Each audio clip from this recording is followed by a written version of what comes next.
কাজ দেননি, অত্যন্ত অপমান করেছেন যারা, তারা প্লিজ ডিকিউব মানে ডিলিট করা, চিহ্নিতকরণ করা। সীমান্ত পেরিয়ে রাজ্যে অনুপ্রবেশ রুখতে ডিটেক্ট ডিলিট ডিপোর্ট নীতি নিয়েছে বিজেপির সরকার। এবার টালিগঞ্জের স্টুডিও পাড়াতেও হতে চলেছে সেই ডিটেক্ট ডিলিট ডিপোর্ট। বুধবার টেকনিশিয়ান স্টুডিওতে কলাকুশলীদের সঙ্গে বৈঠকে ডিকিউব মডেলের ঘোষণা করলেন বিজেপি বিধায়ক পাপিয়া অধিকারী। 15 বছরের মধ্যে 5 দিন কাজ করেছে, এরকম মানুষও আছে। কাজ দেননি, অত্যন্ত অপমান করেছেন যারা, তারা প্লিজ ডিকিউব মানে ডিলিট করা, চিহ্নিতকরণ করা। ডিলিট করা মানে নিজে থেকে বাদ হয়ে যাবেন, আমরা বাদ দিতে চাই না নিজে থেকে।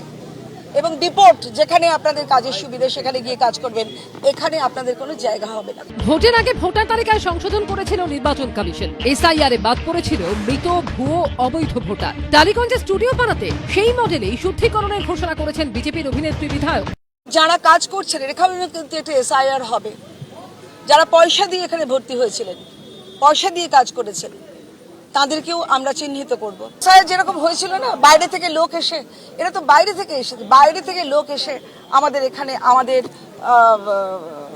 উপার্জন নষ্ট করেছে। তৃণমূল আমলে টালিগঞ্জের স্টুডিও পাড়ার অন্দরমহল থেকে বারবার উঠে এসেছে মারাত্মক সব অভিযোগ। ব্যান্ড রাজনীতি, শিল্পী ও শিল্পের ওপর শাসকের শাসন থেকে বিশ্বাস ব্রাদার্সের একাধিপত্য, প্রাক্তন মন্ত্রী অরূপ বিশ্বাসের ভাই এবং ফেডারেশন অফ সিনে technicians and workers of eastern ইন্ডিয়ার সভাপতি স্বরূপ বিশ্বাসের ভূমিকা নিয়ে উঠেছে বহু প্রশ্ন। পরিবর্তনের পর টালিগঞ্জে ফেডারেশন আউট, কনফেডারেশন ইনের ঘোষণা করেন টালিগঞ্জের বিজেপি বিধায়ক। আমরা centrally registered EIMPCC, eastern India motion picture cultural confederation, তার আন্ডারে সমস্তটা থাকবে, একটা ছাতার তলায় সবাই থাকবে।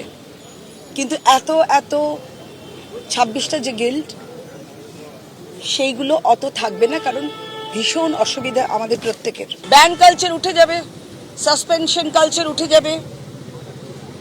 যে প্রডিউসারের যা লাগবে, আমাদের এই 3-4টি যেটা ক্যাটাগরি হলো, তারাই ঠিক করবেন যে কোন প্রোডাকশনে কি লাগবে, তারাই নিজেরা ঠিক করবেন। ফেডারেশন অফ সিনে technicians and workers of eastern ইন্ডিয়ার সভাপতি স্বরূপ বিশ্বাসের সঙ্গে যোগাযোগ করা হলে তিনি প্রতিক্রিয়া দিতে চাননি। পার্থপ্রতিম ঘোষের রিপোর্ট, এবিপি আনন্দ, কলকাতা।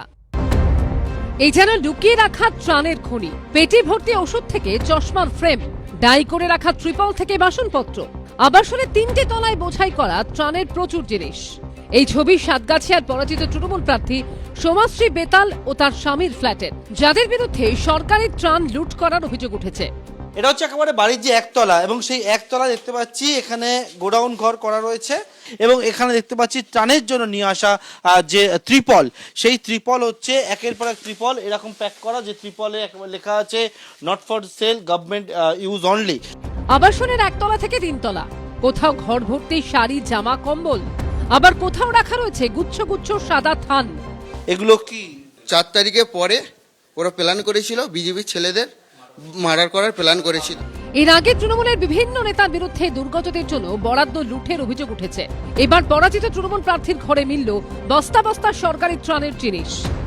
সাতগাছিয়া বিধানসভা কেন্দ্রের এবারে তৃণমূল কংগ্রেসের প্রার্থী হয়েছিলেন সোমাশ্রী বেতাল, যার হচ্ছে এখানে একেবারে যে বাসস্থান, সেই সোমাশ্রী বেতালের এইখানে যে ফ্ল্যাটের যে ঘর, সেই ঘর তালাবন্ধ অবস্থা রয়েছে, তিনি নেই। এটা হচ্ছে দোতলার ঘর। সেই দোতলার ঘরে আমরা এসে পৌঁছেছি। এখানেও দেখতে পাচ্ছি প্রচুর চশমা রাখা রয়েছে, যেগুলো হচ্ছে একেবারে লেখা রয়েছে যে অভিষেক বন্দ্যোপাধ্যায়ের নাম, যেটা হচ্ছে সেবাশ্রয়ের জন্য। দেখতে পাচ্ছি সেই সেবাশ্রয় যে চশমা, সেই সমস্ত কিছু চশমা এখানে এরকম পেটি চশমা, সেই চশমা রাখা রয়েছে। এলাকার বিজেপি কর্মীদের থেকে অভিযোগ পেয়ে সাতগাছিয়া তৃণমূল দম্পতির বাড়িতে বুধবার অভিযান চালায় দক্ষিণ 24 পরগনার বিষ্ণুপুর থানা। কেন্দ্রীয় বাহিনীকে সঙ্গে নিয়ে কাঁড়ি কাঁড়ি জিনিস উদ্ধার করে পুলিশ। সরকারি অজস্র লুটের মাল লিখে দেওয়া হয়েছে, লুট করা। কয়েক গাড়ি আপনার রয়েছে ত্রিপল, আমফানের ত্রিপল রয়েছে, বাসনপত্র রয়েছে, ঔষধ রয়েছে, সাদা থান, বিজেপি কর্মীদের জন্য সাদা থান, আর সর্বোপরি রয়েছে সরকারি চশমা। অন্তত 5 থেকে 7 লরি মাল থাকবে। হাওড়ার ডোমজুড়ে আবার স্থানীয় জাগরণ সংঘ থেকে উদ্ধার হয়েছে বিপুল পরিমাণে সরকারি ত্রাণ সামগ্রী। এই যে এইসব সরকারি জিনিস লুকিয়ে রেখে দিয়ে মানুষকে না দিয়ে নিজেরা রেখে দিচ্ছে, এগুলো কি করতো তাহলে ওরা? এই যে বোম রেখেছে, কাকে মারতো, কাদের মারতো? গ্রেফতার করা হয়েছে তৃণমূল পরিচালিত নান্না গ্রাম পঞ্চায়েতের উপপ্রধান বুবাই চক্রবর্তীকে। সবসময় চেষ্টা করছে আমাদেরকে ফাঁসাবার, সব ফাঁসানোর চক্কর। পশ্চিম বর্ধমানের আসানসোল পুরসভার 102 নম্বর ওয়ার্ডেও দেখা গেল একই ধরনের ছবি।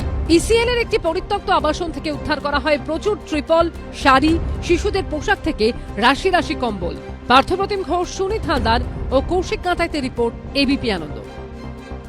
এবিপি আনন্দ, এগিয়ে থাকে, এগিয়ে রাখে।